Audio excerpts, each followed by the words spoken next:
Hello and welcome to the Quibber channel. I'm Jason, your host. It is 2:23 in the morning and I've just read another hit piece against disabled people. I'll put a link in below so you can see the kind of thing that's going on. This one was from the Telegraph. Millions paid benefits without ever having to find a job. This kind of hit piece against disabled people is wonderful in an election year. It's wonderful to justify cutting services to disabled people. It's wonderful for the fact that I would say about 90% of all help out there for disabled people is charities. Charities that are overwhelmed, charities that don't have enough money, charities that don't get any funding. They're there to pick up the slack because the government doesn't look after its disabled people. It never has. We have to fight for everything we have. And unfortunately, we are the red-headed stepchild. We are the easy punching bag. We are the, we need to save some money this year and to make it look good on our politics. The average person out there working hard 40 hours a week will be dismayed, will be angry that someone who's not going out and finding a job is living, as they say, the life of Riley, getting to stay home.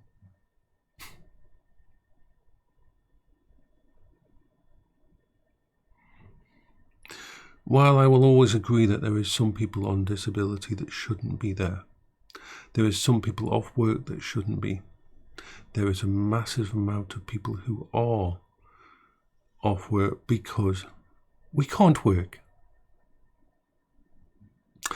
I've done videos, I've said, hey, if you can think of a job that I can do within my limitations, a job that won't end up making me suicidal, a job that won't end up killing me or putting me in a mental health ward, then please tell me. Please tell me. I would do it because I would love to have a job. I would love to be making money myself. I would love to have that wonderful self-worth from at the end of a week and at the end of the month, having a paycheck and knowing that I worked for that money. I would love that. I would absolutely love that. Most disabled people are not lazy. We put more effort in and we fight every day and we exhaust ourselves every single day just to get out of bed, to get down the stairs, to remember to make ourselves some food, to try to eat well. Things that you don't think about. Things that are just automatic. I'd love to go for a walk in the park. I'd love to visit one of my friends in their house. I'd love to get on a train and go out and explore.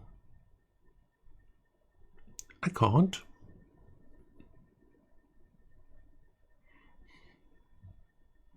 I'd love to remember what I did yesterday, but I can't.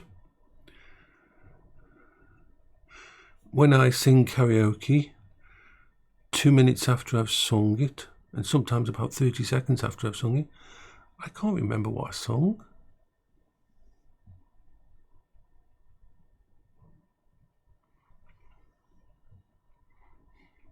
I have to leave myself notes when I've got to do something important, like I've got to make some phone calls this morning. So I've got notes on my computer. I've got notes on the stairways. Why on the stairs? Because I know I'll walk past them. And so there's a chance that I'll remember them. Notes on my fridge, notes in the living room, notes where I sit down.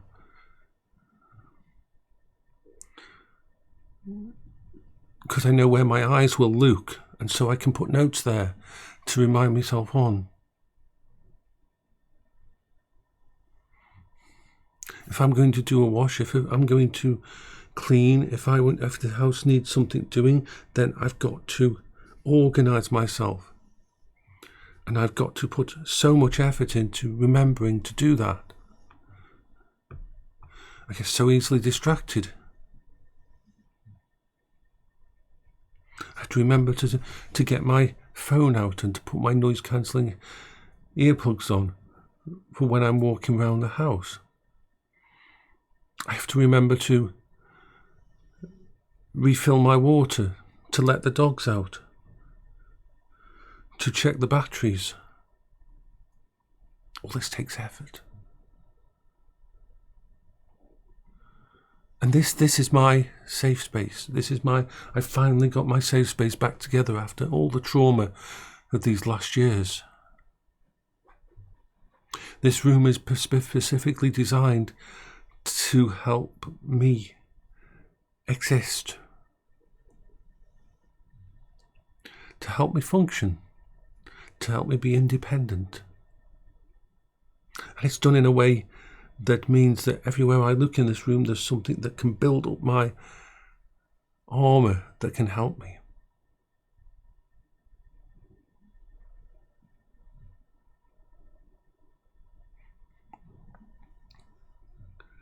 And I fight every day.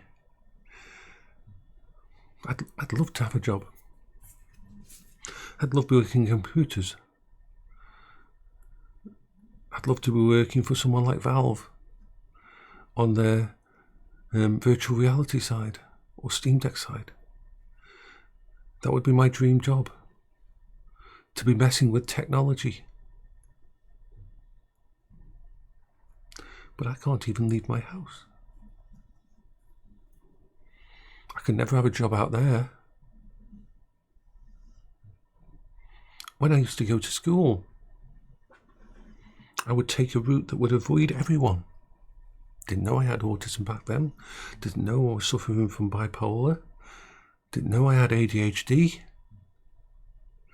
But I would avoid everyone. I would walk from my house down to the local brook, which was a small stream that went all the way to the school, and that was the only way I could make it to school. The only way I could make it to school was to walk down to that brook and then follow that brook to the thingy. I had to avoid everyone.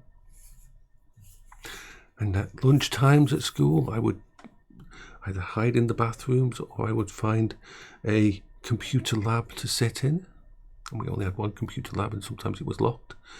Or I'd find a little tiny area of the place outside where I could just hide myself away from people.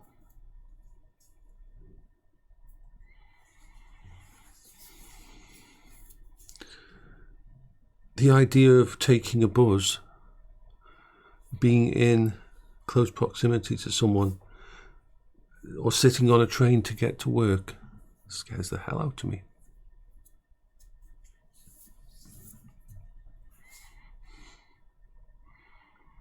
I have runaway anxiety that I have to keep an eye on, that I have to lock down. I check my oxygen level, my blood pressure, and my temperature, not because I want to stay healthy, but because it helps me when my brain thinks, your heart's racing. Have you had a heart attack? Is your heart deteriorating right now? Is your oxygen level going down? Are you going to die and nobody will know because you're in this house alone?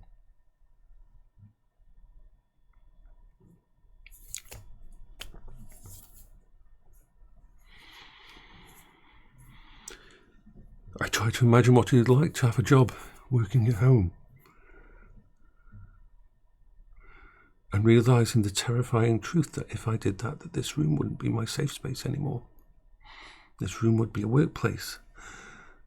And then I'd have to try and wake up.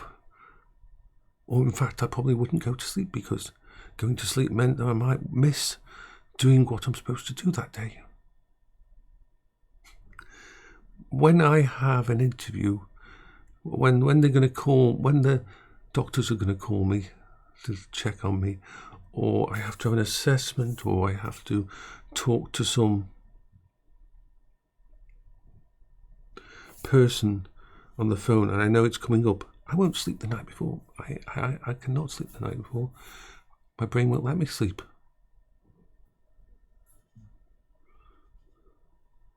In fact, sometimes I can't sleep for days beforehand, and I'll be preparing days beforehand. Even if it's just a phone call, if I know it's coming up, I've got to prepare. Make sure everything's charged. Make sure just don't want the phone, don't want to miss the call. Don't want. What if the electricity goes out? What if my internet goes out?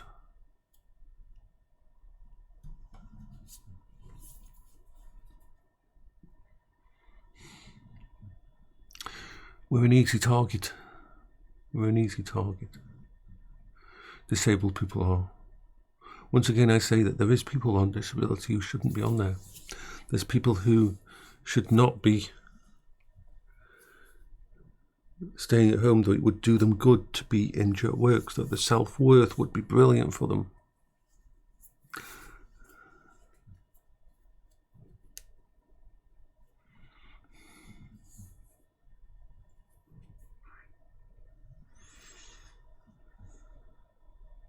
I work so hard, I try so hard to survive, so I don't end up in a care home, so I don't end up on the streets, so I don't end up taking drugs.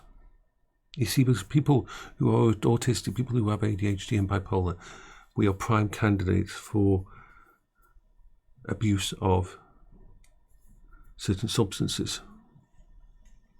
After all, why wouldn't we be? The hell that we face, why the fuck wouldn't we be?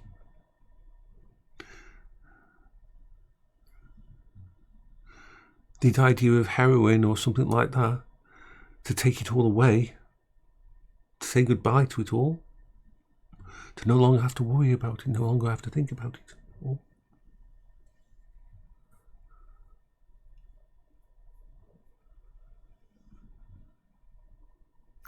People like me fall through the cracks all the time. But I don't. And that's the paradox, isn't it? That's the paradox. That's the fucking paradox of it, all of this. When my review comes up, I only have this as proof of what I face every day. Of how every part of my house and that is geared up to be a place so that I can safely function and actually get things done.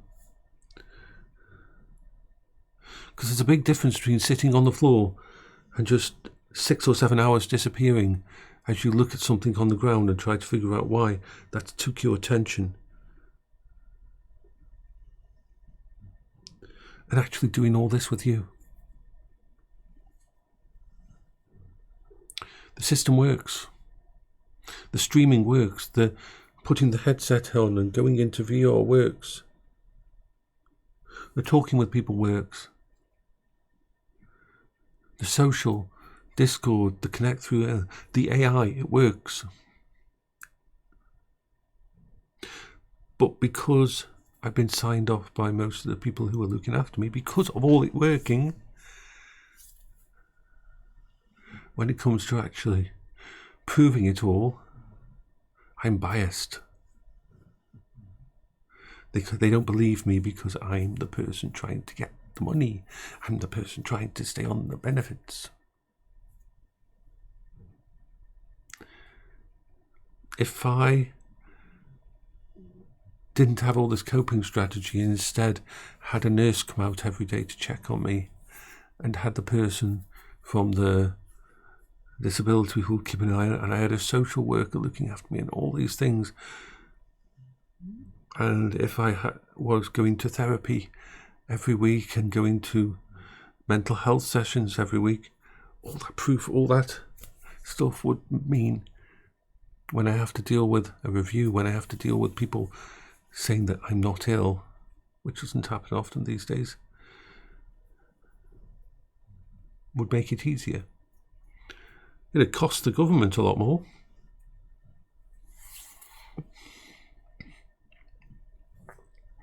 When you see me playing my games, I'm at my best.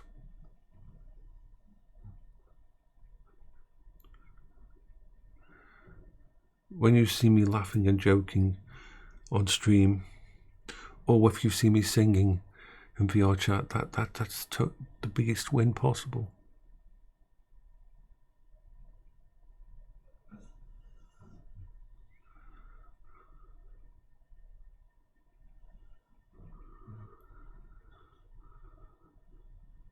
But I'm an easy target. An easy cost-cutting measure.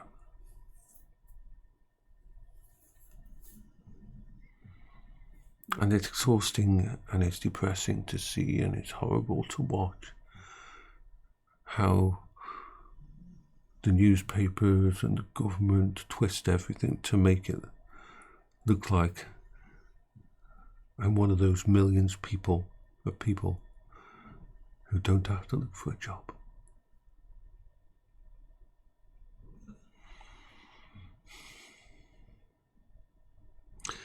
Most of the autistic people I know,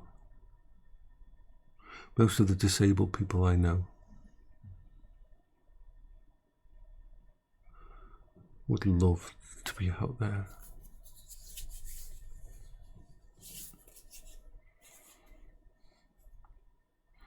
It's been almost an entire year now, maybe even an entire year since I've left my house.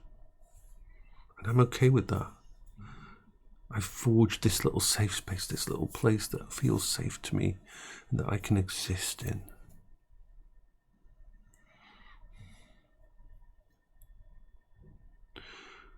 But I am at the whim of politics, I am at the whim of news sites, I am at the whim of the latest person who doesn't know what it's like. This is Jason for the Quever channel. I hope you're all having a wonderful morning. It's 2:41 AM for me. My brain's decided that it was wake up time.